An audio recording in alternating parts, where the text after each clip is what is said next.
When you are a Green Beret, you are defined by resilience. You are the best of the best, a special forces machine trained to survive and win under the most extreme conditions.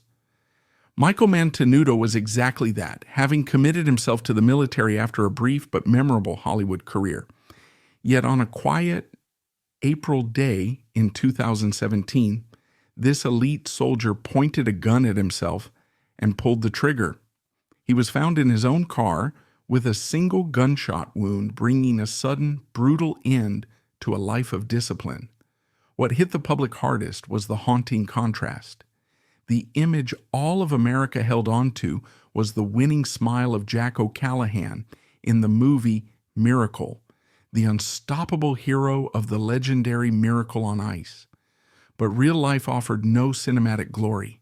There were no cheering crowds and no celebrating teammates. Just a 35-year-old man, dead alone in a car, fighting a war that no one else could see. But long before he picked up a gun, he picked up a hockey stick, and that is where his story really began. This isn't just a story that begins with a film. It begins in Holliston, Massachusetts, a town where the bite of the winter air is synonymous with the scrape of blades on ice. Born on May 13, 1981, Michael was the only son in a family of 4 children.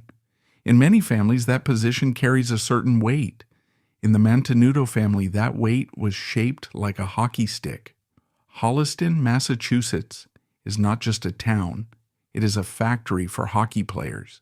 It is a place defined by long, unforgiving winters, where the only language that matters is the sound of steel blades on ice.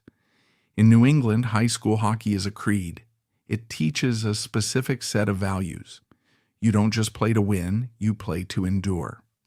The first and last rule of the rink is simple. You never ever show weakness. You play through the pain. This was the environment Michael Mantenuto was born into. He was not just a boy from Holliston, he was the son of Ed Mantenuto.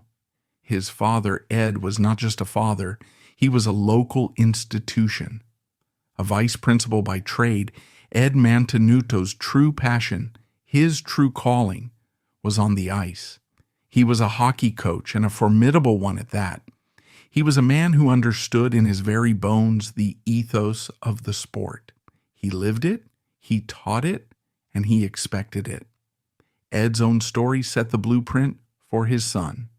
His reputation was forged back in Connecticut in 1973 when he became the very first hockey coach at the brand new Enrico Fermi High School. He took a fledgling team, the Falcons, a group of kids with no history and no legacy, and in their very first season did the improbable. He led them to a winning record. He had built a winning culture from scratch. By the 1974 to 75 season, just 2 years in, they were champions. This was the Mantenuto legacy, established before Michael was even born. You don't just build, you win. You don't just play, you dominate.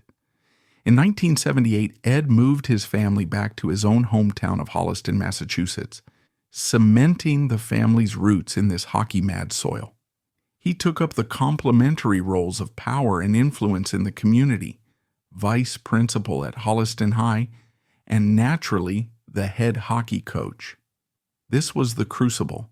For Michael, born 3 years later, there was no escaping the shadow of the rink. It was his inheritance, while his 3 older sisters were pushed towards the grace and artistry of figure skating. Michael, the only son, was destined for the grit and violence of hockey. His father, the coach, had him on skates almost as soon as he could walk. This was never a hobby. It was an identity. It was a language. It was the primary vector through which father and son would communicate. The lessons Michael learned were not learned in a classroom or at the dinner table. They were learned in the freezing pre-dawn hours at the local rink. They were learned in the bag skates, the grueling conditioning drills that pushed players to their physical and mental limits. They were learned in the locker room where the bond of a team is forged in sweat, sacrifice, and a shared singular goal. Michael absorbed the lessons of the ice. He learned toughness, he learned sacrifice, and above all, he learned comradeship. You bleed for the guy next to you. You never let your team down. You never, ever show weakness. You play through the pain. This ethos, drilled into him from infancy by a father who was both his coach and the town's vice principal, would define every single choice he made for the rest of his life. And he excelled. He had to. Being the coach's son is a unique and terrible pressure. You are scrutinized more than any other player. Every shift on the ice is a referendum on your father's ability and your own worth. You cannot be merely good. You must be exceptional. You must be the hardest worker, the toughest player, and the most dedicated teammate. Michael was all of those things. He was the golden boy, the coach's son, who had the raw, natural talent to back up the name. He was strong, he was fast, and he had a feel for the game. He became the star of the Holliston High team, living up to the legacy that had been laid out for him. His path seemed set, a straight, clear line drawn on a fresh sheet of ice. That line led directly to the pinnacle of the amateur hockey world, a spot on a Division I college team. Michael Mantenuto earned a place with the University of Maine Black Bears. This was not just college, it was the big time. The Black Bears were and are a perennial powerhouse. They play in the legendary Hockey East Conference, a battlefield that includes giants like Boston College, Boston University, and Providence. This is the league that feeds the NHL. The Alfond Arena in Orono, Maine, is a cathedral of hockey, packed with thousands of screaming fans. This was the dream. He was on the professional track. He was roommates with a man named Todd Jackson, a player who would later be drafted by and play for the Detroit Red Wings. Michael was in the elite echelon. He was exactly where he was supposed to be, living the dream that he, and more importantly, his father, had built for him. He was performing the role of the Mantenuto son to perfection. And then a crack in the ice. After just 1 year at Maine, he transferred. This decision is the first great pivot in Michael's story, the first deviation from the script that had been written for him since birth. He left the DI powerhouse, the NHL track, the roaring crowds, and the prestige. He moved to the University of Massachusetts, Boston. The reasons remain his own, lost in the private moments of a young man in his early 20s. But the move itself speaks volumes. UMass Boston was not a DI powerhouse. It was a significant step down in the hockey world, a move from the national stage to a regional one. It was a clear signal that the preordained path, the one that seemed so clear, was perhaps not the one he was destined or wanted to follow. Then unexpectedly, he deviated from the script. After just 1 year, he left the DI powerhouse at Maine and transferred to UMass Boston. It was the first crack in the ice, a move away from the national spotlight and the pressure of his father's legacy. But the consequence of this decision is clear. For the first time in his life, Michael Mantenuto was off the map. The trajectory had changed. He was still playing hockey, the sport that had defined him, but it was no longer the all-consuming purpose it had once been. It was no longer the clear path to a professional future. He was searching. He was in his early 20s, a student at UMass Boston, still playing puck. But the future was now a question mark. To make ends meet, he took a job that was about as far from the roaring crowds of the Alfond Arena as one could possibly get.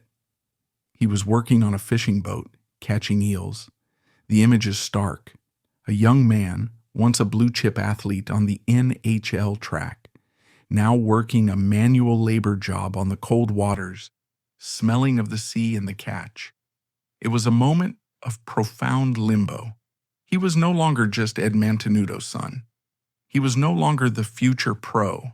He was just a college kid trying to figure out who he was, separated from the only identity he had ever known.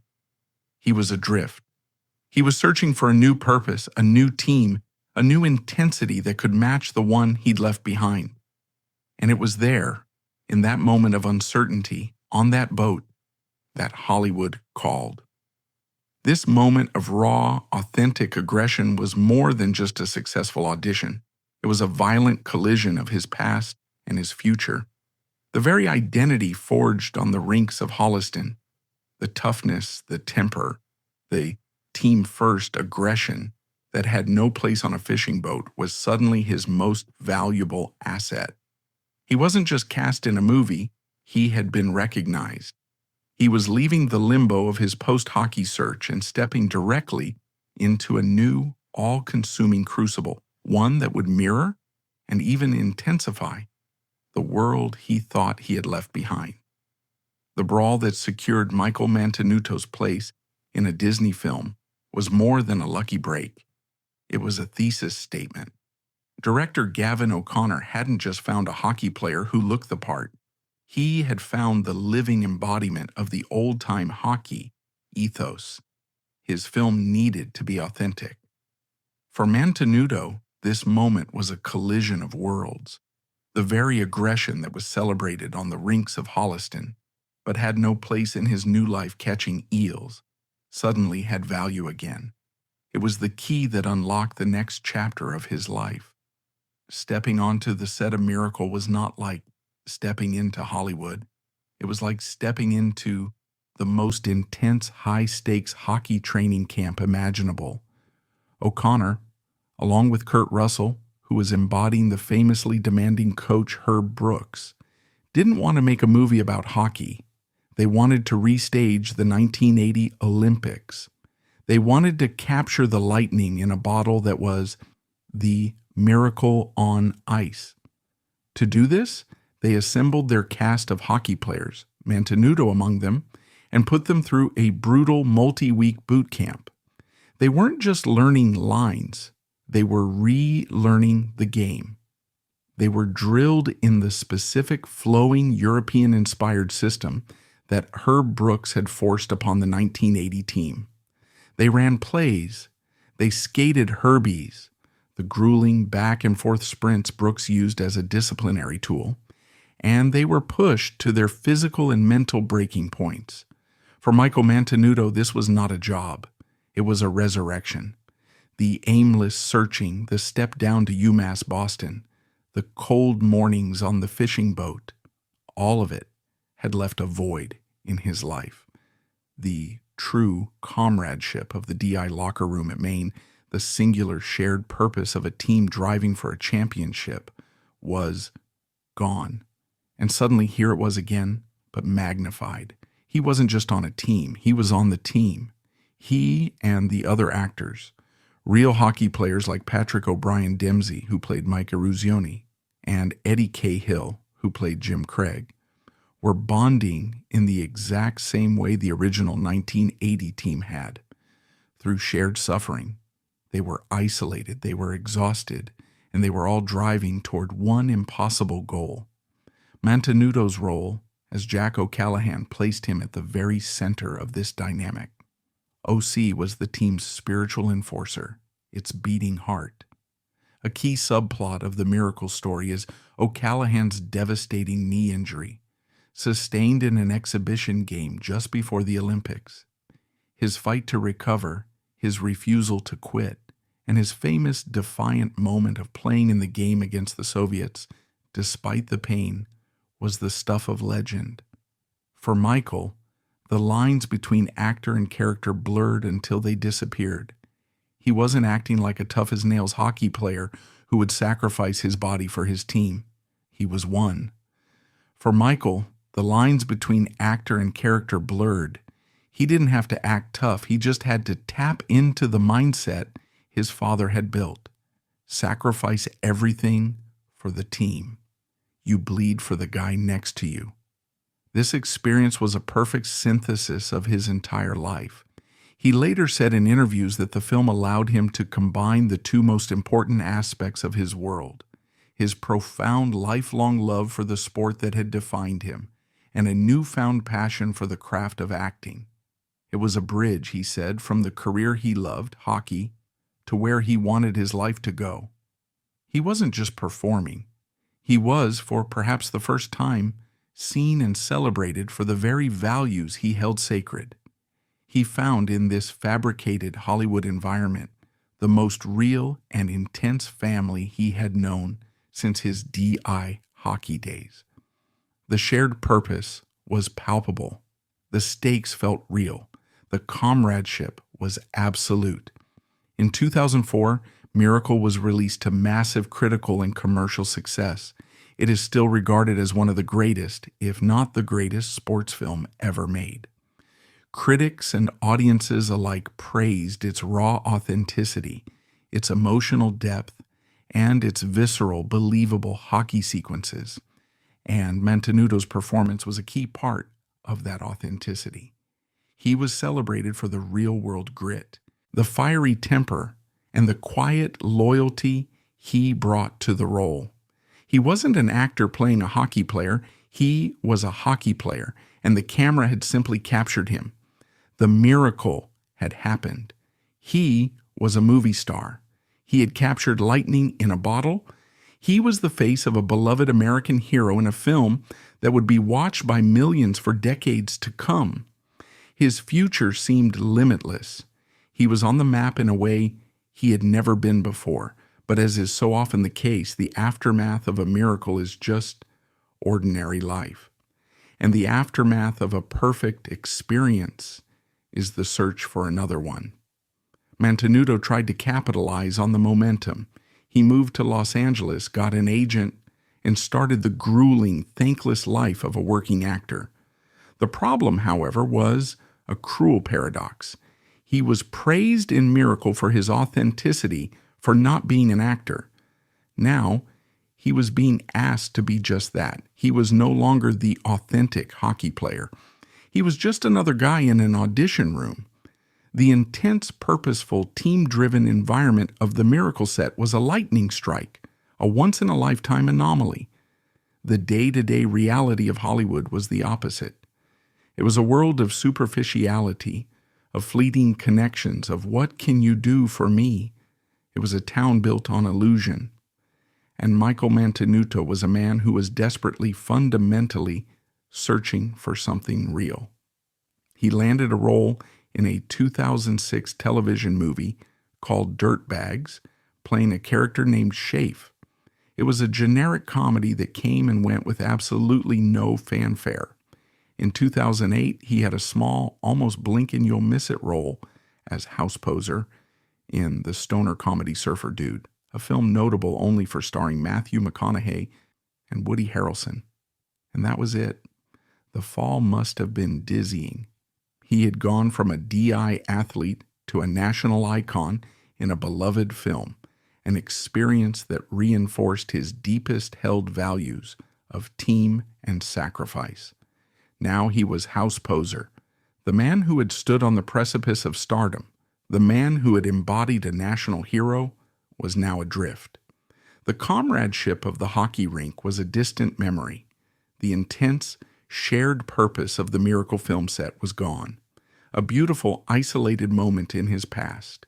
He was just another face in a town he didn't belong to, in an industry that didn't value what he had to offer. He was lost. And it was in this void, this place of profound disillusionment, that he began to search for something real again.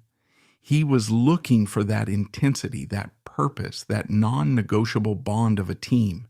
He was looking for a world where the stakes were not box office returns or good reviews, but something tangible, something that mattered.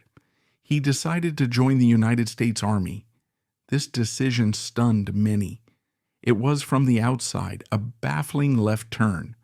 Why would a man who had tasted Hollywood fame, who had a Disney blockbuster on his resume, willingly trade it all for the anonymity, the low pay, and the brutal hardship of military life? Why walk away from the dream, But for Michael, it made perfect crystalline sense. The logic was not the logic of an actor. It was the logic of a hockey player from Holliston.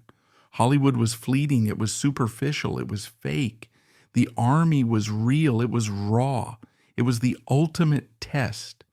It offered an environment that demanded the highest possible standard of teamwork, of sacrifice, of playing through the pain. He was once again searching for that comradeship, that same us against the world mentality he'd felt in the locker room and on the Miracle set. But this time, he wanted the version that wasn't a movie. He wanted the one where the stakes were life and death. Mantenuto didn't just join the army, he aimed for the very top. This was the same drive that took him to DI hockey. He didn't want an easy path. He didn't want a comfortable job. He wanted to be one of the elite. He volunteered for the U.S. Army Special Forces selection.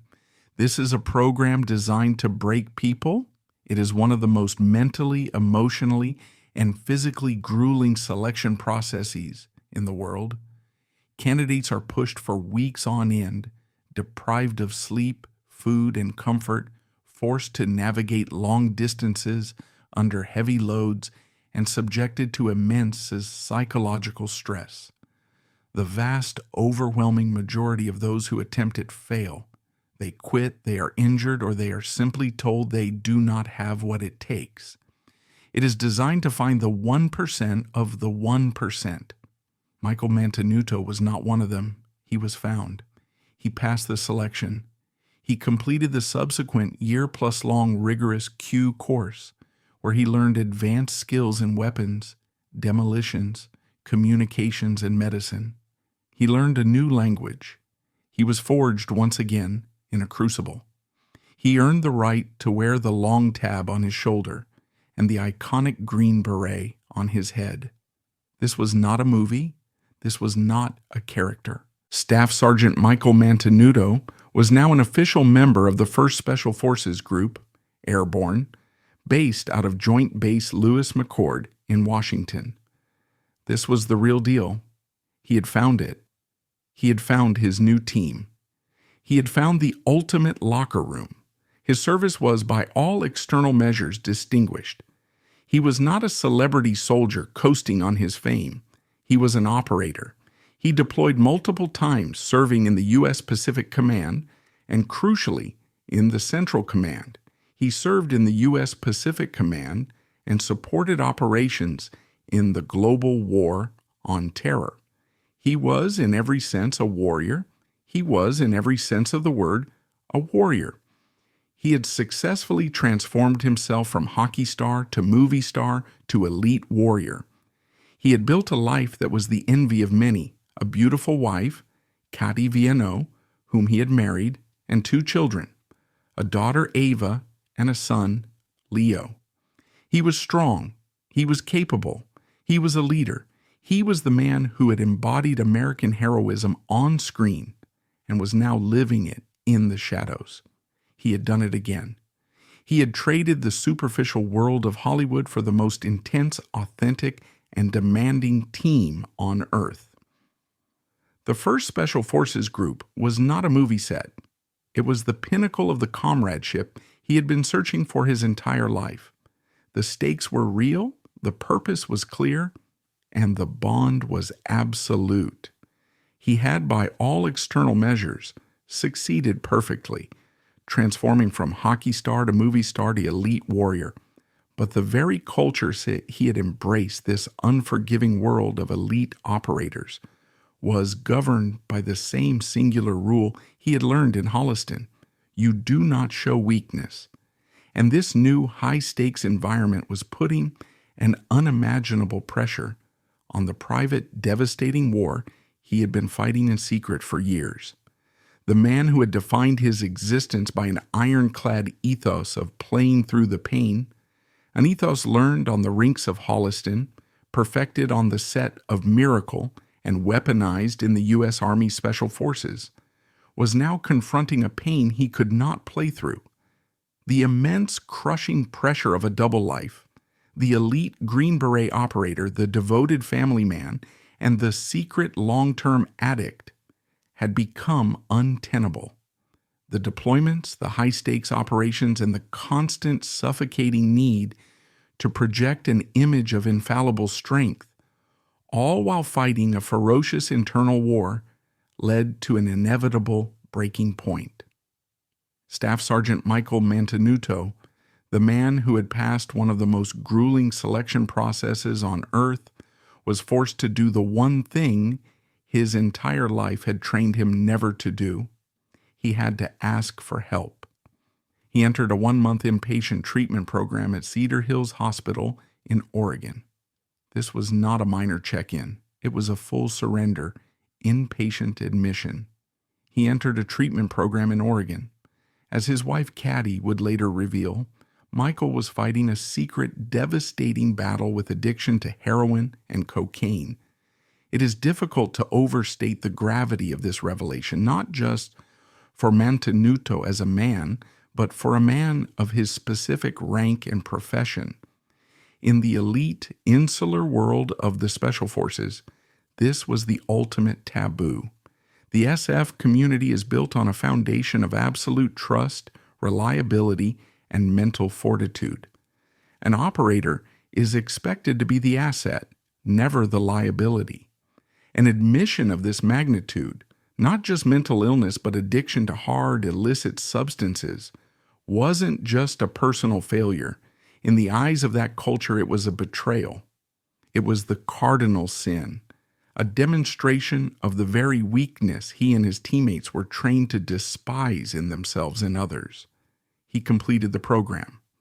After 1 month, he was, on paper, in recovery.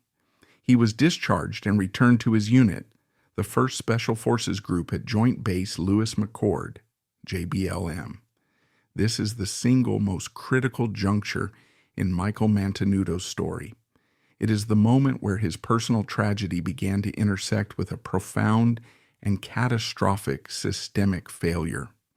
A man in the very early, incredibly fragile stages of recovery from heroin and cocaine addiction, diagnosed with severe depression, was returned to one of the most high-stress environments on the planet. What he needed was time, a de-escalation of pressure, and a quiet, structured environment to focus on the Herculean task of his own recovery. Instead, Michael Mantenuto did what he had always done.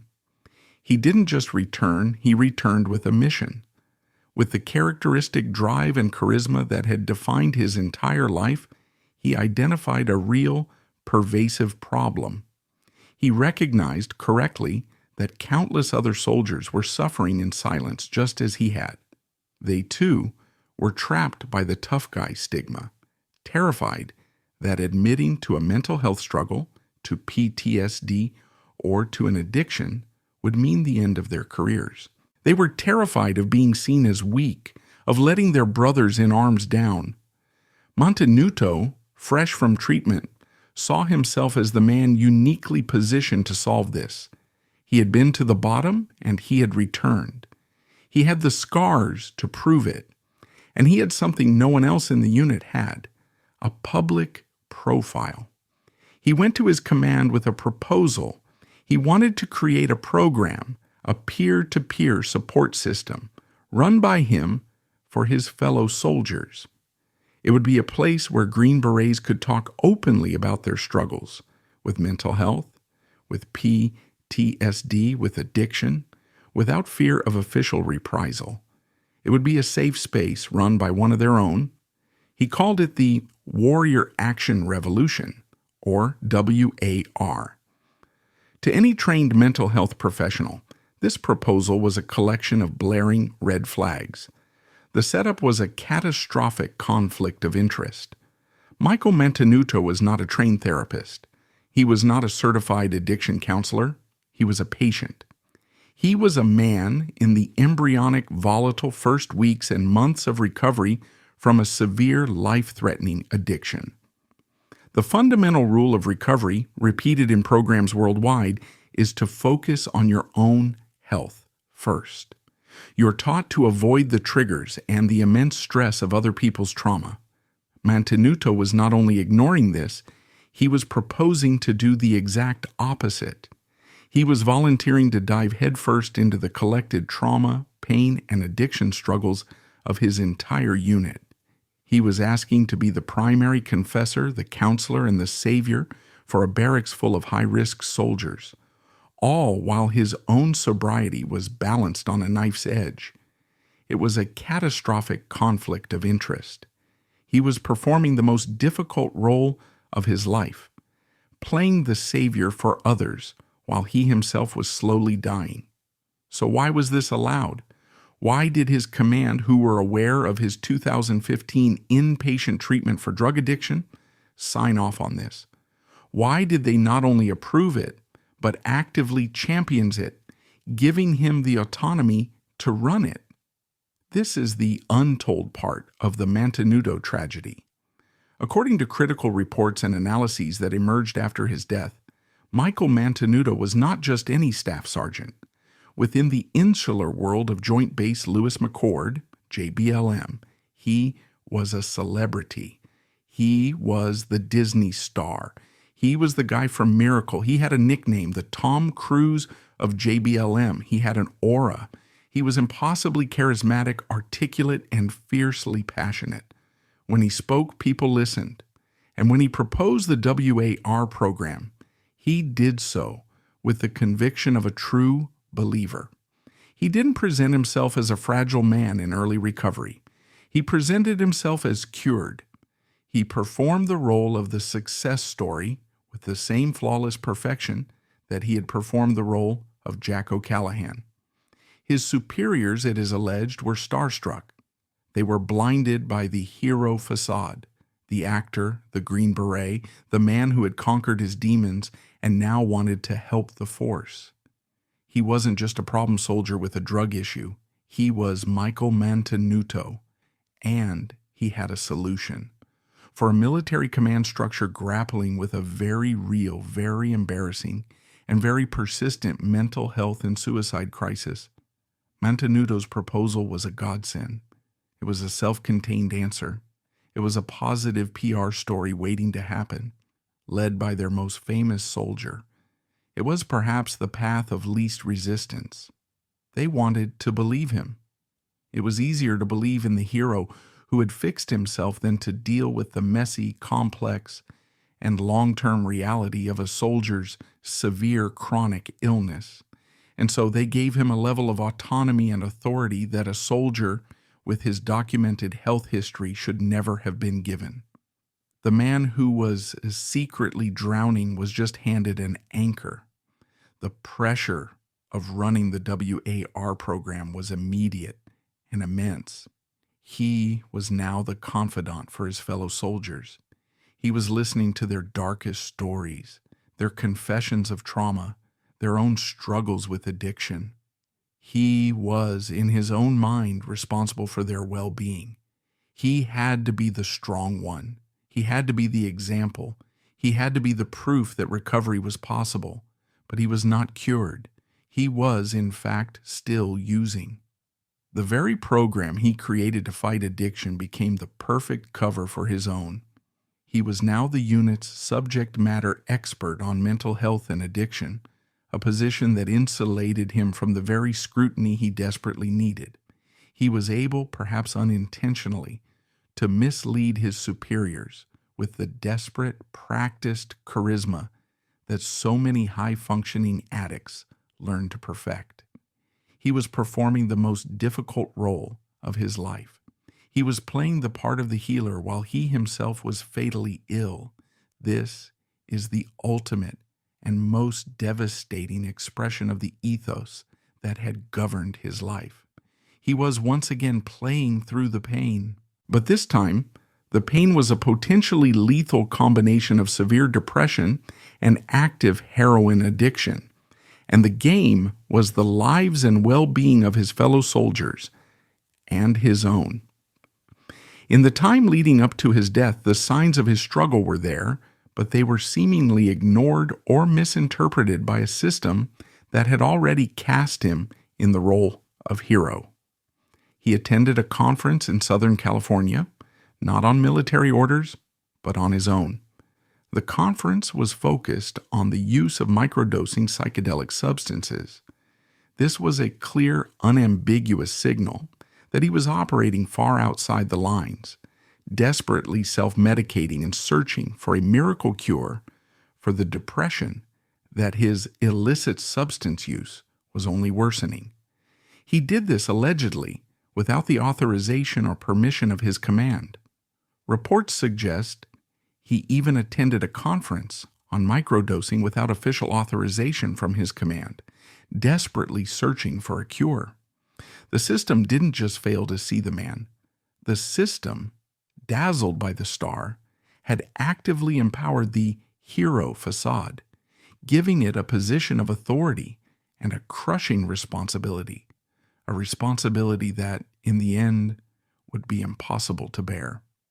In the final months and weeks of his life, the pressure of this duality must have been unimaginable. He was performing the most demanding role of his career, not on a film set, but in the barracks of the 1st Special Forces Group.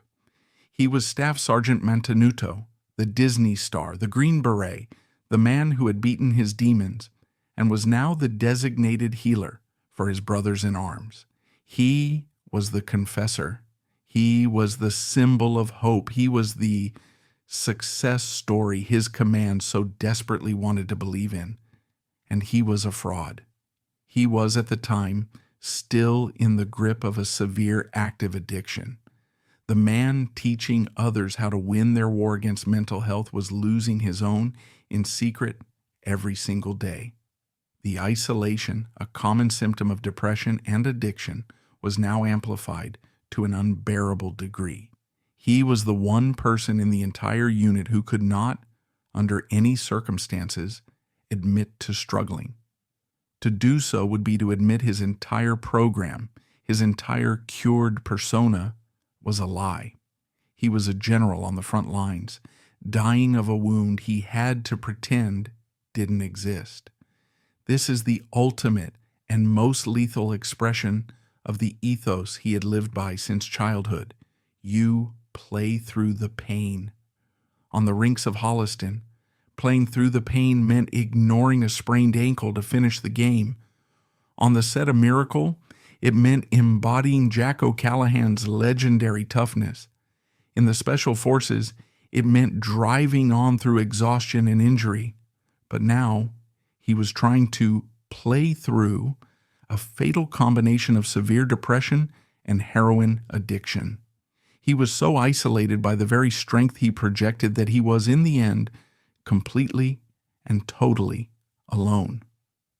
On Monday, April 24th, 2017, the performance finally ended. Michael Mantenuto did not report for duty. He did not go home to his wife, Katty, and his 2 young children, Ava and Leo. Instead, he drove his car to Saltwater State Park in Des Moines, Washington. It's a place of profound, quiet beauty, a 137-acre park that straddles the line between the dense evergreen forests of the Pacific Northwest and the cold, vast expanse of the Puget Sound. It is a peaceful place, a place families go for picnics, a place to watch the tide roll in. It was here, in this serene public setting, that Michael chose to end his private, invisible war. A call reported a gunshot. When police arrived an hour later, they found him inside his vehicle. Staff Sergeant Michael Mantenuto, the hockey star, the movie actor, the Green Beret, was declared dead at the scene. He was 35 years old, just weeks shy of his 36th birthday. The cause of death was immediate, unambiguous, and brutal. A self-inflicted gunshot wound. The news sent an immediate shockwave through the communities he had touched. From Holliston to the University of Maine to Hollywood, and most profoundly, to the fortified world of Joint Base Lewis McChord. In the immediate aftermath of a suicide, the first desperate question is always why. The second is, how did we not see this coming? For Michael Mantenuto, the why was a complex tapestry of lifelong depression and addiction. The how is where his story becomes a truly devastating cautionary tale. The facade didn't just crack, it vaporized. The subsequent autopsy and toxicology report, an objective scientific document, told the truth that his charisma and performance had so effectively hidden. The man running the anti-addiction program for the 1st Special Forces Group was actively using illicit substances when he died. The toxicology report later revealed traces of illicit substances in his system, contradicting the official image of the soldier in good standing. This detail, combined with what his wife would later confirm as his long-term history with heroin and cocaine addiction, painted a clear, tragic picture. This was not a man who had relapsed. This was a man who had never stopped struggling, a man who was desperately and erratically self-medicating, trying anything and everything to silence the pain. The autopsy laid the unvarnished facts bare. This was a death of despair, the final act of a man suffering from a severe co-occurring disorder, a man who was, by any clinical definition, critically ill. This is where the story pivots from a personal tragedy to a baffling systemic failure, because the facts as laid out by the coroner were in complete stunning contradiction to the official story.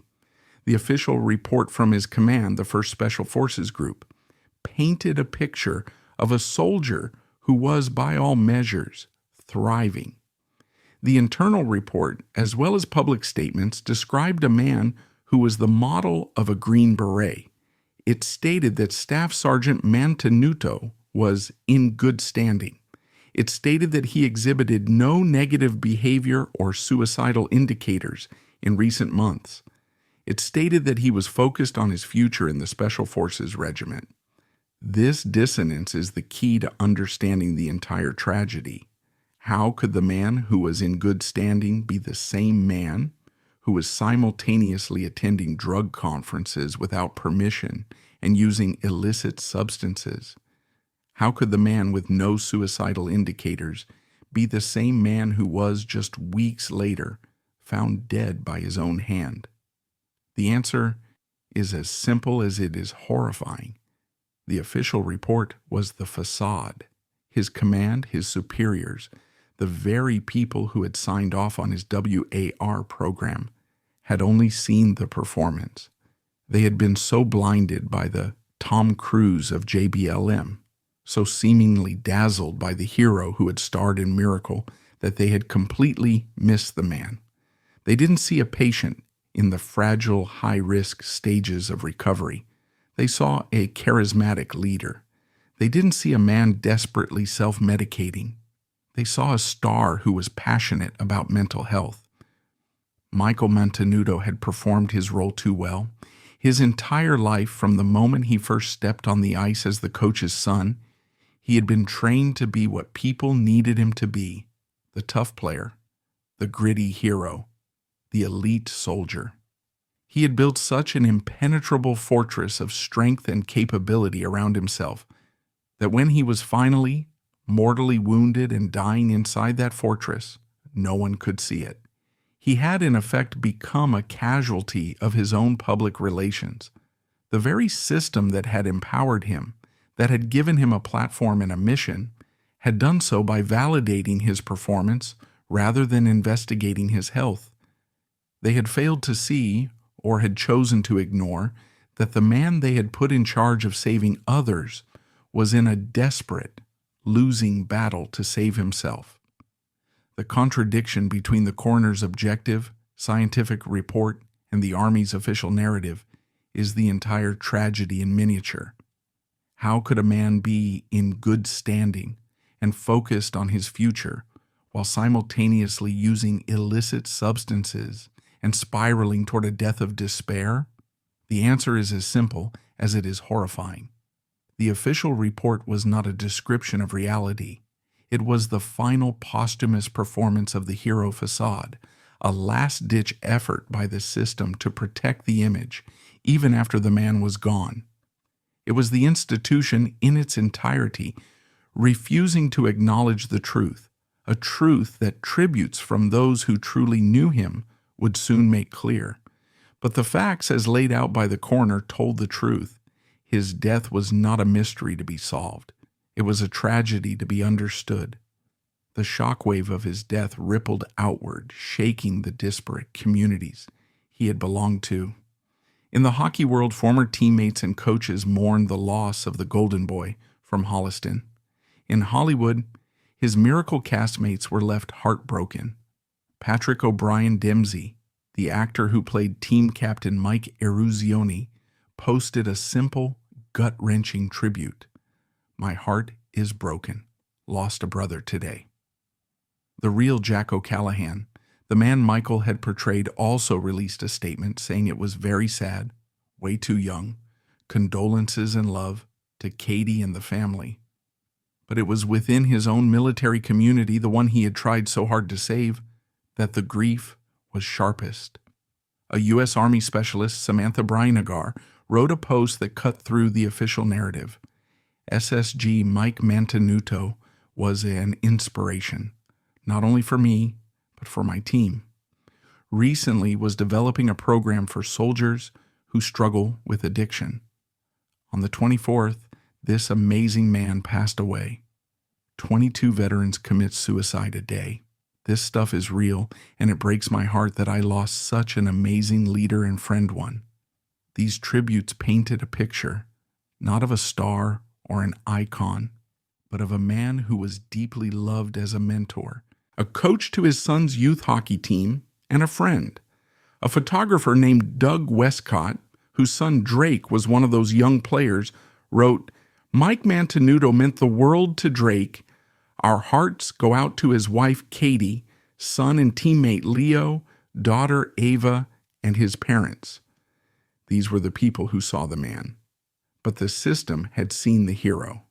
The military's official statement, released by his unit commander, Colonel Guillaume Will Beaupere, contained the single most haunting and revealing phrase of the entire tragedy. Colonel Beaupere stated, "Those of you that knew Mike will remember him for his passionate love for his family and his commitment to the health of the force." His commitment to the health of the force was a direct reference to the Warrior Action Revolution program. This was the ultimate horrifying irony. The very program that had placed an impossible and inappropriate burden on him, the program that served as the perfect cover for his active addiction, was now being cited in his eulogy as one of his greatest virtues. His command was, in effect, praising the performance that had killed him. They were mourning the facade, the charismatic leader who had promised a solution, while completely ignoring the fatally ill patient who had been crying out for help. To understand how this could happen, one must zoom out from Michael Mantenuto and look at the institution he was in. Joint Base Lewis McChord, JBLM, was not just any base. At the time of Mantenuto's death, and for years prior, it was widely known in military circles as the most troubled base in the United States. It had a well-documented rampant crisis of suicide, domestic violence, and mental health issues.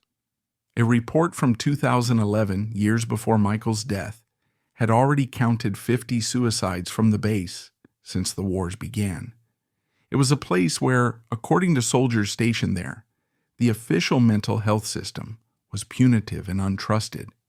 Soldiers reported feeling punished for seeking help, having their weapons taken, and seeing their careers sidelined. The base's own Madigan Army Medical Center had been embroiled in scandal for controversially reversing PTSD diagnoses of soldiers, seemingly to avoid medical retirement and costs. This was the environment Michael Mantenuto was returned to, fresh from inpatient treatment for heroin addiction. His WAR program was not just a flawed idea, it was a desperate peer-to-peer solution in a place where the official system was known to be broken. His command didn't just get starstruck. They saw a charismatic, high-profile soldier offering a plausible internal fix to a massive systemic problem they could not solve. They offloaded the institution's mental health crisis onto the shoulders of one of its most vulnerable patients. Michael Mantenuto, the ultimate team guy, took the burden, and it crushed him. His human legacy, however, survives. He was married to Kati Viano, and they had 2 children, a daughter Ava and a son Leo.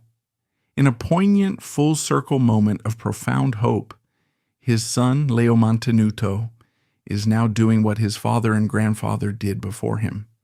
He plays high-level junior hockey, carrying the Mantenuto name back onto the ice. In his obituary, his family, the people who knew the man and his war, made a request that spoke volumes. In lieu of flowers, they asked for donations to be made to an organization called Mission 22.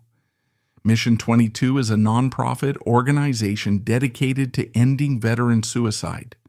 The name itself is a chilling statistic, representing the 22 veterans who at the time were estimated to be taking their own lives every single day in America. His family's request was a final, powerful reframing of his life. His death was not an isolated, shocking incident. He was one of the 22. He was not a statistic, but he was a casualty of a documented epidemic. He was a hero, yes, but he was also a casualty of the very war he was trying to teach others how to win. The life of Michael Mantenuto is a profound and painful paradox. It is the story of a man who spent 35 years desperately searching for a true comradeship, a purpose, a team. He found it in the locker rooms of Holliston. He found it on the set of Miracle, and he found it in the barracks of the Special Forces. But the very cultures he sought out, the tough guy worlds of hockey and the elite military, were the ones least equipped to handle the vulnerability he was hiding.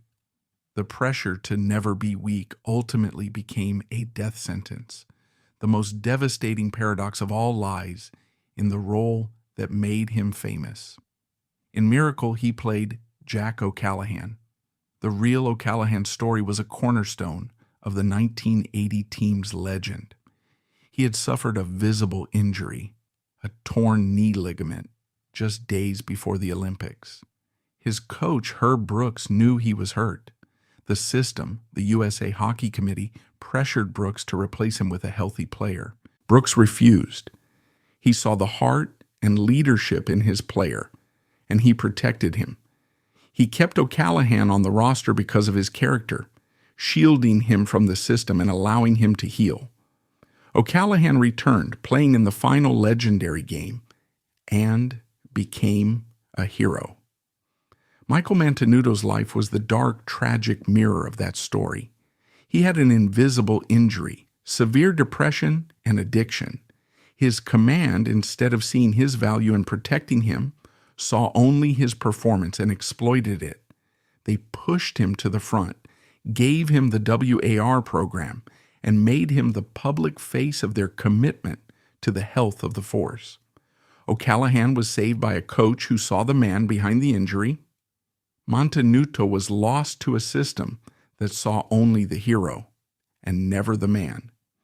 He starred in a film about a miracle, but he couldn't find a small one for himself when he needed it most.